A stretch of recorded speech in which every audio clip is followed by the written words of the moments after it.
Hello everybody and welcome back to the channel. Today I am going to be reviewing Tigana by Guy Gavriel Kay. And I have to admit, I have not been this excited to do a book review in a really long time because Tigana is a standalone book, which makes it a little bit easier to review because, all of my thoughts can come together about this one book. I have wanted to read Tigana for a really long time. So Tigana has been one of those books that has been on my TBR forever. I have owned this copy for years and years and years. And as a Canadian, I feel like this is one of the cornerstones of modern Canadian fantasy, and I have not read it. So there were lots of reasons to want to read Tigana, and I am happy that I finally got through it. I mean, not even got through. I'm happy I finally started it. Once I started it, it was easy enough to get through it. But I'm happy that I finally took the plunge and decided to read it. For anybody who doesn't know, this is a very popular, very well-known fantasy book. But if you read mostly modern fantasy, then it's possible that you haven't come across it before. Tigana is a book that was written in 1990 by Guy Gavriel Kay. It was not his first book, but it is one of his earlier books. I think he's written around like 16 books in total, and this was his third or fourth novel. And it did very well upon publication. It was nominated for a World Fantasy Award, and it won the Aurora Award for Best Novel. And I think has been both critically and, popularly acclaimed. I think that people tend to enjoy this book when they read it. It certainly has popped up on a number of like favorite standalones, favorite fantasy standalone lists that I have seen. And in my opinion, before we get into the review, because I know I'm not going to be able to keep my feelings under wraps, I have to say that I absolutely agree with this book being on all those lists because it was phenomenal. I really, really, really liked this book. I can absolutely see it becoming a book that I reread every so often because it is complex, it is nuanced. I believe that there is more to discover each time you read it. The writing and the setup, I think, really offer themselves up to multiple reads, and it would be a fantastic book to discuss with others. I had a fun time discussing it with a small group of people on Discord, and I think for the most part we all enjoyed it, and even people who did not rate it as highly as I did still saw a lot of things to praise about it. So I am happy. Thank you to Jake, who is the person who kind of like finally gave me the push to read it at this time, and he really loves it as well. So I'm happy that we were able to have similar opinions on this. Just as a general kind of setup, so for anyone who hasn't heard of Tigana before, Tigana is a book that takes place in a fictionalized world, but it reads very much like historical fiction. I think a lot of books get thrown out there like as comparisons with Game of Thrones, but in terms of setup at least, this has felt the most like Game of Thrones of any other modern fantasy series that I have read, just because you can tell that the author pulled a lot of their inspiration from history, and they were very inspired by real world events or real world locations, and obviously had to translate that into their own fantasy universe. But this takes place in a part of Guy Gavriel Kay's fictional world called the Peninsula of the Palm, which is a bunch of different warring city-states or slash regions, a bunch of different warring regions that are modeled off of Renaissance Italy. And there are two rulers in the Palm. Their names are Brandon and Alberco, and they were two tyrant sorcerers who came into the Palm and took over independent places of the Palm around the same time. The reason that this book is called Tigana is that there is a region in this peninsula called Lower Corte. And Lower Corte used to be known as Tigana. So 20 years ago, when Brandon of Egrath, who is now one of these tyrants who's ruling over a part of the Palm, came in, he fought a war against the people who were from Tigana, and at the end of that war, his son was killed. And when his son was killed, he was overcome with such blinding rage that he cast a very, very powerful spell on the region of Tigana that effectively wiped it from memory, made it as though it had never been, and then renamed this region Lower Corte. The only people who still remember the name of Tigana, that remember that Tigana was a place with a ruling family, with a vibrant culture, with everything that comes along with being a region, the only people who remember that are the people who were born in Tigana before the spell was cast. And so you start off the story with this dichotomous world where you have one group of people who are aware that they have lost something that cannot be explained. And not only have they lost it, they cannot speak the word to anyone else. The spell prevents them from trying to share their history, from trying to connect with people about their history. It has essentially been wiped from the record. And if someone says the word Tigana around somebody who is not from Tigana, they just hear white noise. They know that something is happening, but they cannot distinguish what the words might be. So it's a really frustrating, really heartbreaking situation for the people who hail from Tigana.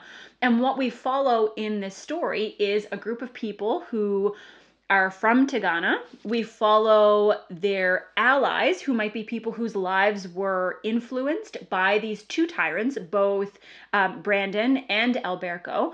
And then we follow the tyrants themselves and people who might be within their sphere. So this is it's not really multi-perspective because we don't jump back and forth from perspectives. It's an omniscient perspective, but we do get to see into the lives of a variety of people who have been affected by this event in numerous ways. So that is the main setup of the story, and it's a really interesting premise, and I'll talk a little bit more about it when I discuss the thematic resonance of the book and the different themes that Guy Gavriel Kay wanted to explore. But that's how we enter into the story. And I have to say that the first thing that strikes you when you open Tigana, like from the opening pages, from the prologue, is the quality of the writing. And this is one of the things that has always made me want to pick up Guy Gavriel Kay's works, is that people talk about the beauty of his prose and how well he can write. And when I did one of the very earliest videos on my channel, which was an exploration of the authors who I thought had the nicest prose in fantasy, who, had their books were the most well written, the overwhelmingly people recommended Guy Gavriel Kay and felt that he should be on that list. And I, after reading Tigana, absolutely agree. His prose is beautiful and lush, and the kind of long sentences really encapsulated the story. They really fit with the themes. It all flowed together really well. For those of you who don't know, Guy Gavriel Kay is also very enmeshed within the Tolkien legendarium. He is one of the people selected by Christopher Tolkien to help revise and edit the works that were left behind by his father. And so at least I think if you're going to be someone who's going to go and play in that area of fantasy to write things related to one of the best known, one of the most beloved fantasy series of all time, I feel like you would probably be brought into that because of the quality of your prose. And it fits that kind of historic, archaic, formal style that you can expect from something like The Lord of the Rings. And you definitely get that formal type of style in Tigana. And I think that it works really well. This feeling like historical fiction makes that prose feel very organic. I never felt like it was overblown or overwritten. This is poetic without coming off as pretentious, and it's just a treat to read. Even if you don't like this book, I cannot imagine someone reading it and being like, the writing was just so-so, because it is absolutely, absolutely gorgeous. And I think that it fits really well with the world building that Guy Gavriel Kay has done here. As I said before, this could read very much like historical fiction. It is not, because it doesn't take place on Earth, but it feels like that. When Guy Gavriel Kay gives you the history of the Peninsula of the Palm, when he describes Tigana and the other regions that populate the peninsula, you feel like this is a real place. And it definitely was influenced by Renaissance Italy, and all of the pieces that he has used to build up this atmosphere and to make you feel like you're immersed in this story just fit so well with that setting. He often turns to music or food, or especially drink, to distinguish between the different regions and what people enjoy and how their economy is run and the types of things that they like to do. Wine plays a very big role in this story, the type of wine that they drink, how they drink it, what it means to them as they drink it. I am not a wine connoisseur. I don't drink myself, so like I don't even know that much about wine, but it just fit with the setting of the story, and it really helped bring that to life. Similarly, music plays a big role in this story. How music is inspired by culture, what music means to a people, what things like folk songs and lullabies and the music of your home, what that can mean to you, that is all woven into the story and fits really well with that sense of loss that permeates Tigana. And again, it just helps with that very subtle world building. There's nothing heavy-handed about how Guy Gavriel Kay has pulled this world together. You will not find pages of info dumping. You will not find pages of him recounting past battles or him explaining how their mythology comes together or what they worship or how that differs from place to place. Instead, he brings that to life through the interactions between the characters, through what you know is important to them. And like I said, it all feels very organic. That is the type of world building that I really like.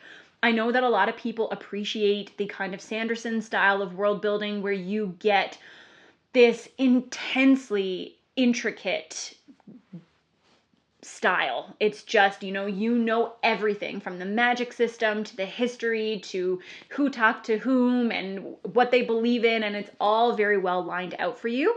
This is not like that, but it still feels very fresh. It feels very vibrant. When you read Tigana, it is easy to picture what the regions look like. It is easy to picture what the characters might look like and how they might interact with one another. I think it's easy to keep them distinct, feeling separate from one another if they are from different regions in the world, just because of the way that Guy Gavriel Kay pulls it all together. So I thought that the world building was very well done. It may be on the light side for some people who really like that modern fantasy fully immersive world where you could basically like write a history book about the novel that you're reading.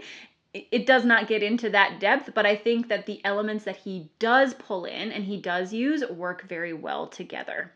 And because that world building works so well, like I said, the characters feel very distinctive.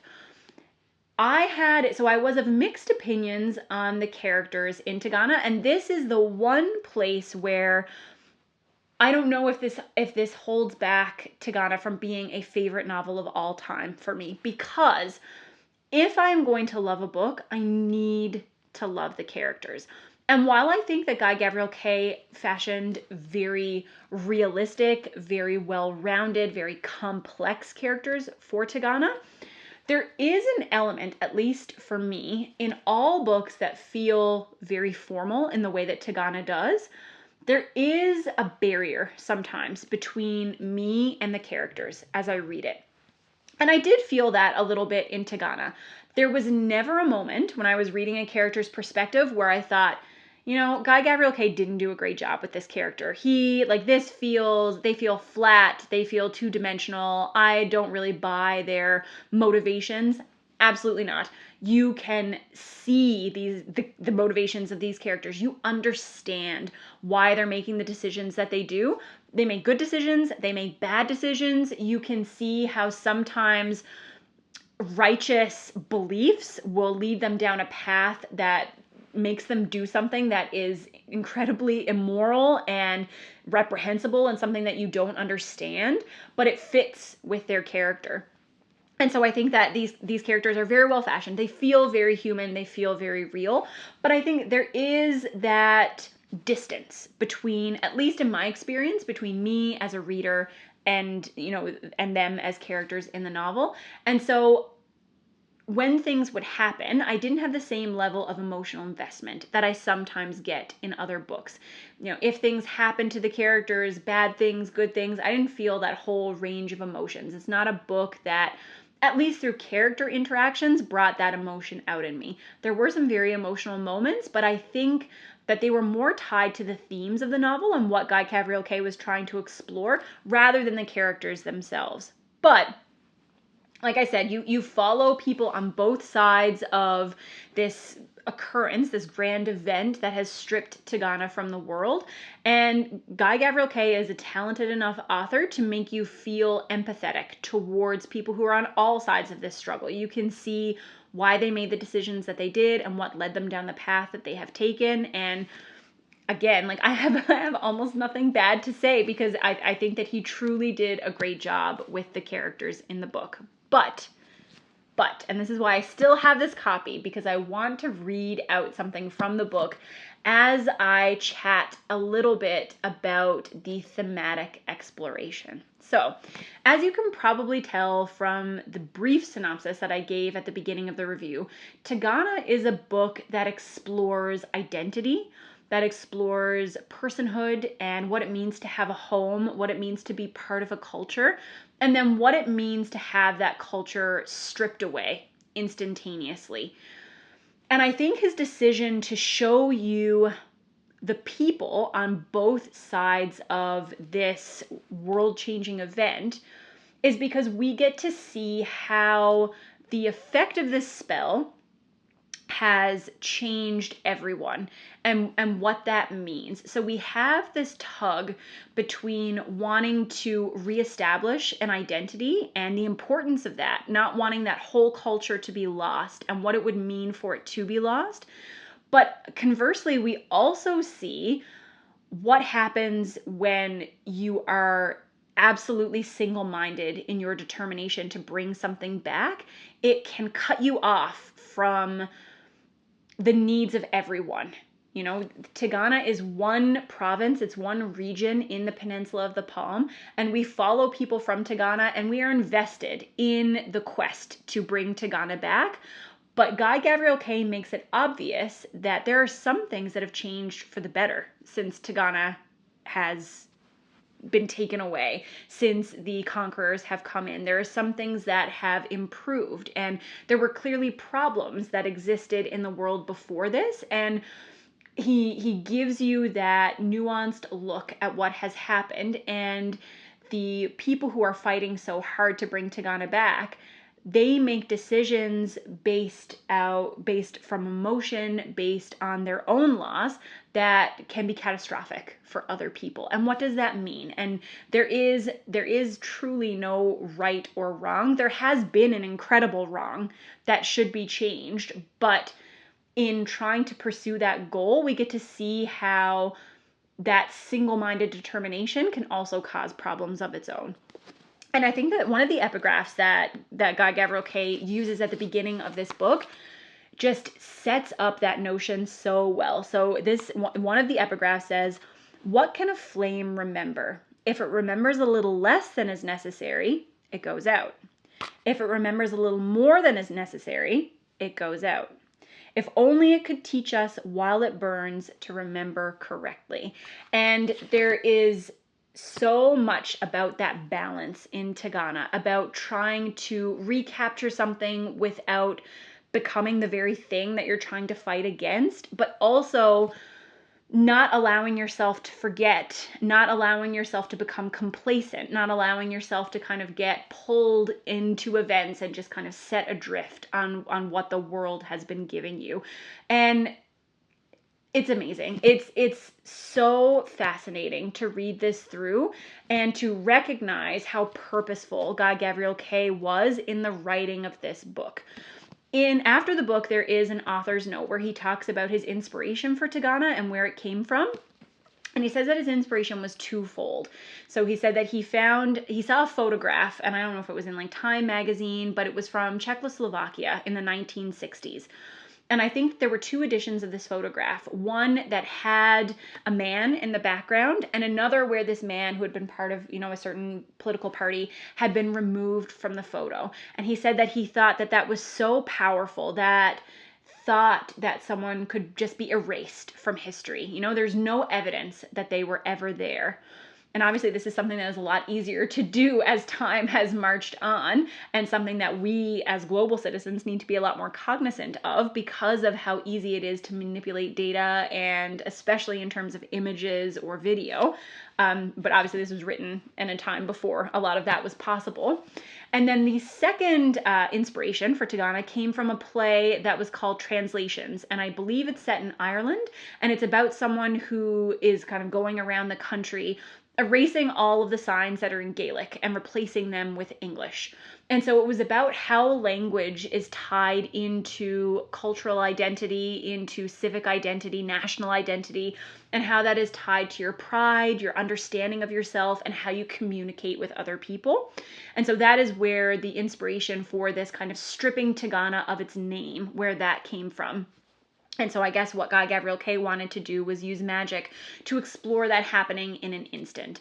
Because unfortunately, this is something that still happens in our world, and it's something that we have had to contend with as we look back and we reflect on our own history, regardless of what country you come from.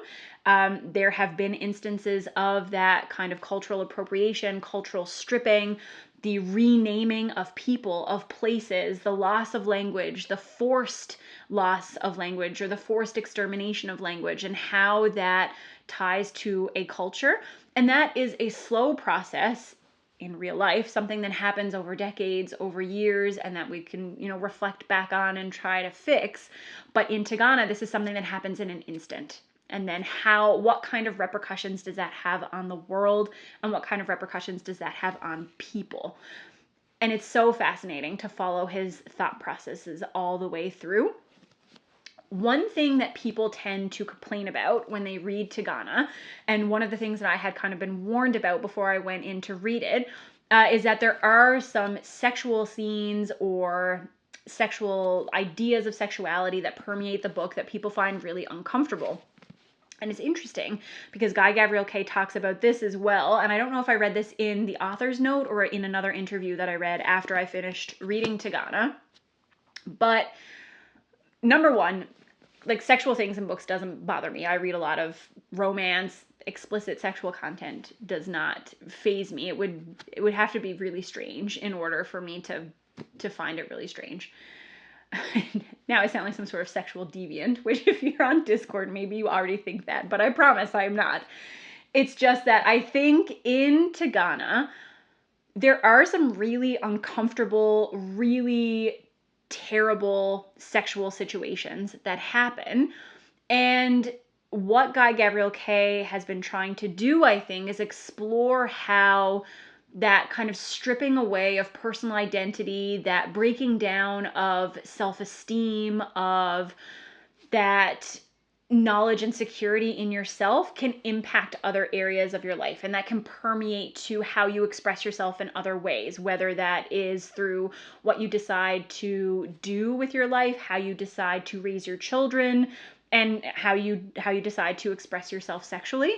And you can definitely see how this impacts different characters in the book, the ways that affects them, the ways that they have either used it or been used by it to reflect the specific trauma that they have been through.